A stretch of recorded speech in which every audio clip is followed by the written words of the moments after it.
ఆంధ్రప్రదేశ్లో పోలింగ్ ముగిసింది. అయితే ఏ పార్టీ అధికారంలోకి వస్తుందనే విషయంలో అధికార వైసీపీ ధీమాగా చెప్తుంది. రెండోసారి మేము అధికారంలోకి వస్తాం, విశాఖపట్నంలో ముఖ్యమంత్రిగా జగన్మోహన్ రెడ్డి గారు ప్రమాణ స్వీకారం చేస్తారని.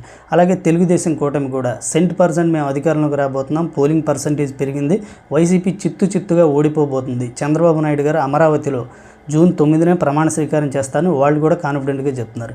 సో ఎవరి కాన్ఫిడెన్స్ ఎలా ఉన్నా జూన్ 4th ఎవరు అధికారంలోకి వస్తారనేది మనకు తెలిసిపోతుంది. జూన్ 1వ తారీఖు ఎగ్జిట్ పోల్స్ వస్తాయి కాబట్టి కొంత అంచనా ఏర్పడుతుంది. అయితే ఏపీలో పోలింగ్ ముగిసిన దగ్గర నుంచి చాలా ఏజెన్సీలు పోస్ట్ పోల్ సర్వేలు చేశాయి. రోజుకో సంస్థ పోస్ట్ పోల్ రిజల్ట్స్ని బయటపెడుతున్నాయి. కొన్ని ఏమన్నా తెలుగుదేశానికి అనుకూలంగా ఉంటే కొన్ని వైఎస్ఆర్ కాంగ్రెస్ పార్టీకి అనుకూలంగా ఉన్నాయి. తాజాగా పొలిటికల్ ఎడ్జ్ అనే సంస్థ తన పోస్ట్ పోల్ నివేదికను బయటపెట్టింది.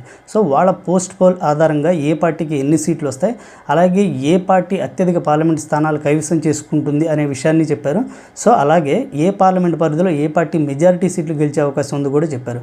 వీళ్ళ అంచనా ప్రకారం కాకినాడ పార్లమెంట్ పరిధిలో ఉన్న 7 సీట్లలో ఏ పార్టీకి మెజారిటీ స్థానాలు వచ్చే అవకాశం ఉందో చూద్దాం. వీళ్ళు ప్రతి నియోజకవర్గంలోనూ 2300 నుంచి 3200 శాంపిల్స్తో మా సర్వే కండక్ట్ చేశామని చెప్తున్నారు. సో కాకినాడ పార్లమెంట్ పరిధిలో ఉన్న 7 సీట్లలో ఏ పార్టీ మెజారిటీ సీట్లు వస్తాయి అని వీళ్ళు అంచనా వేశారనేది ఒకసారి చూద్దాం.